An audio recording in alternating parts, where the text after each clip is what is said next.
తండ్రి 4 సార్లు ఎమ్మెల్యే, ఒకసారి ఎంపీ. కాంగ్రెస్, టీడీపీ నుంచి ప్రజాప్రతినిధిగా ఆయన ఎన్నికయ్యారు. ఇప్పుడు తనయుడు కూడా ఎమ్మెల్యేగా గెలిచి తండ్రికి తగ్గ వారసుడు అనిపించుకోవాలని పోరాటం చేస్తున్నారు. కానీ తండ్రి గెలిచిన 2 పార్టీల నుంచి కాదు, మరో పార్టీ సింబల్పై సత్తా చాటాలని ఆరాటపడుతున్నారు. ఇప్పటికే ఒకసారి ప్రయత్నం చేసి విఫలం చెందారు. మళ్ళీ అక్కడే అదే పార్టీ గుర్తుపై బరిలో నిలుస్తా, గెలిచి చూపిస్తా అనే ధీమా వ్యక్తం చేస్తున్నారు.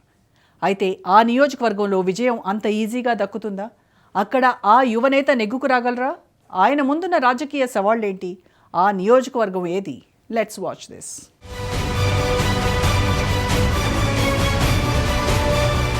రాష్ట్ర రాజకీయాల్లో సీనియర్ నేతల్లో ఒకరు కరణం బలరాం. ఆయన 4 సార్లు ఎమ్మెల్యేగా, ఒకసారి ఎంపీగా పనిచేశారు. ప్రస్తుతం రాజకీయాలకు దూరంగా ఉంటున్న బలరాం తన వారసుడికి రాజకీయ పట్టం కట్టే పనిలో ఉన్నారు. అందులో భాగంగా బలరాం తనయుడు కరణం వెంకటేష్ ను 2024 ఎన్నికల్లో పోటీ చేయించారు.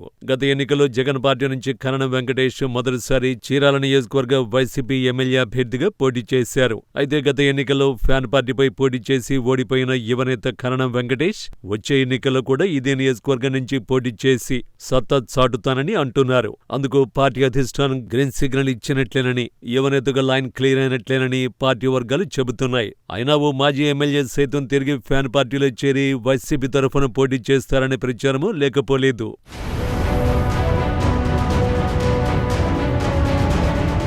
చీరాల నియోజకవర్గంలో కాంగ్రెస్, టీడీపీతో పాటు ఇండిపెండెంట్ అభ్యర్థులు గెలిచిన చరిత్ర కూడా ఉంది. కానీ వైఎస్సార్ కాంగ్రెస్ పార్టీ చీరాల నుంచి ఒక్కసారి కూడా ఎంతవరకు విజయం సాధించలేదు. గత 3 ఎన్నికల్లోనూ ఆ పార్టీ అభ్యర్థులు పరాజయాల హ్యాట్రిక్ కొట్టారు. 3 ఎన్నికల్లో 3 అభ్యర్థులను మార్చిన ఫలితం మాత్రం మారలేదు. దీంతో వచ్చే ఎన్నికల్లో అయినా ఆ పార్టీ అక్కడ గెలుస్తుందో లేదో తెలియని అయోమయ పరిస్థితి నెలకొంది. ఇప్పటికే 3 సార్లు అభ్యర్థులను మార్చిన వైసీపీ అధిష్టానం ఈసారి పాత నేతకు టికెట్ ఇస్తుందా, లేదంటే మరోసారి అభ్యర్థిని మార్చి ప్రయోగం చేస్తుందా అనే సందేహాలు పార్టీ క్యాడర్లో వ్యక్తమవుతున్నాయి.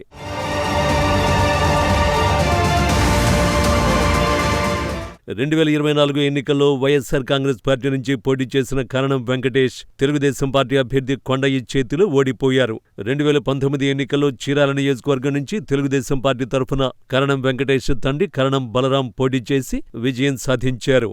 అలాంటి టీడీపీపైనే ఫ్యాన్ పార్టీ సింబల్పై పోటీ చేసి కరణం వెంకటేష్ ఓటమి పాలయ్యారు. అయితే 2019 ఎన్నికల్లో కరణం బలరాం చీరాల నియోజకవర్గం నుంచి మొదటిసారి పోటీ చేశారు. నియోజకవర్గానికి నాన్ లోకల్ అనే విమర్శలు ఉన్నప్పటికీ అక్కడి ప్రజలు ఆయన్ను ఆదరించారు. అయితే ఆ తర్వాత జరిగిన రాజకీయ సమీకరణల నేపథ్యంలో కరణం బలరాం టీడీపీకి గుడ్ బై చెప్పి వైఎస్సార్ కాంగ్రెస్ పార్టీలో చేరారు. గత ఎన్నికల్లో పోటీ నుంచి తప్పుకున్న కరణం బలరాం ఆయన తనయుడు కరణం వెంకటేష్ కి టికెట్ ఇప్పించుకున్నారు. అలా మొదటిసారి ఎమ్మెల్యేగా గెలవాలని చేసిన ప్రయత్నంలో కరణం వెంకటేష్ ఓడిపోయారు. చీరాల నియోజకవర్గంలో వైసీపీలో గ్రూప్ రాజకీయాలు, ప్రభుత్వంపై వ్యతిరేకత, అలా అన్ని అంశాలు వెంకటేష్ ఓటమికి కారణమయ్యాయని ఆ పార్టీ వర్గాలు చెబుతున్నాయి.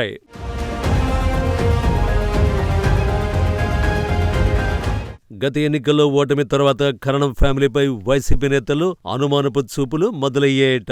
చాలా మంది నేతలు టీడీపీలోకి వెళ్లడంతో కరణం బలరాం ఫ్యామిలీ కూడా తిరిగి తెలుగుదేశంలోకి వెళుతుందనే ప్రచారం పెద్ద ఎత్తున జరిగింది. కరణం బలరాంతో పాటు ఆయన తనయుడు వెంకటేష్ సైతం వైసీపీకి గుడ్ బై చెబుతారంటూ విస్తృతంగా చర్చ జరిగింది. అయితే ఆ దిశగా ఇంతవరకు ఎలాంటి అడుగులు పడలేదు సరికదా, తాము వైసీపీలోనే కొనసాగుతామంటూ క్లియర్ గా చెబుతోంది కరణం ఫ్యామిలీ. అందుకు తగ్గట్లే ఈ మధ్యకాలంలో వైసీపీ ఇన్ఛార్జి కరణం వెంకటేష్ నియోజకవర్గంలో యాక్టివ్ గా పనిచేస్తున్నారట. దీంతో పార్టీ అధిష్టానం దృష్టిలో సైతం వారిపై ఉన్న అనుమానాలు తొలగిపోయాయనే టాక్ వినిపిస్తోంది. మరోవైపు మాజీ ఎమ్మెల్యే ఆమంచి కృష్ణమోహన్ వైసీపీలో చేరే ఛాన్స్ ఉందని ప్రచారం కూడా ఉంది. ఇప్పటికే పార్టీలోని ఓ కీలక నేత ఆయనతో సంప్రదింపులు జరిపినట్లు నియోజకవర్గ స్థాయిలో చర్చ జరుగుతోంది. దీనిపైన ఇప్పటి వరకు ఎలాంటి స్పష్టత లేదు. ఏ ప్రచారం ఎలా ఉన్నా కరణం వెంకటేష్ మాత్రం నియోజకవర్గంలో తన పని తాను చేసుకుని వెళ్తున్నారట.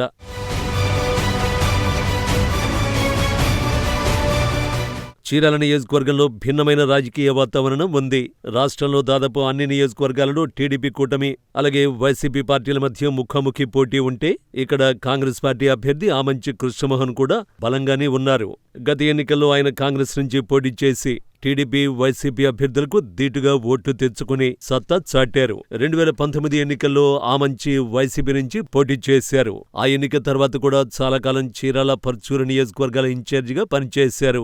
ఆ తర్వాత ఆయన కాంగ్రెస్ లో చేరిన హస్తం పార్టీతో పాటు వైసీపీ క్యాడర్ కూడా ఆమంచికి మద్దతుగా నిలుస్తోంది. దీనికి తోడు 2009లో కాంగ్రెస్ నుంచి 2014లో ఇండిపెండెంట్ గా 2 సార్లు ఎమ్మెల్యేగా విజయం సాధించారు ఆమంచి. దీంతో పార్టీలతో సంబంధం లేకుండా నియోజకవర్గంలో తనకంటూ సొంత క్యాడర్ని ఏర్పాటు చేసుకున్నారట కృష్ణమోహన్. గత ఎన్నికల్లో వైసీపీ ఓటమికి ఆమంచికి వచ్చిన ఓట్లు కూడా ఓ కారణమని విశ్లేషిస్తున్నారు ఫ్యాన్ పార్టీ నేతలు.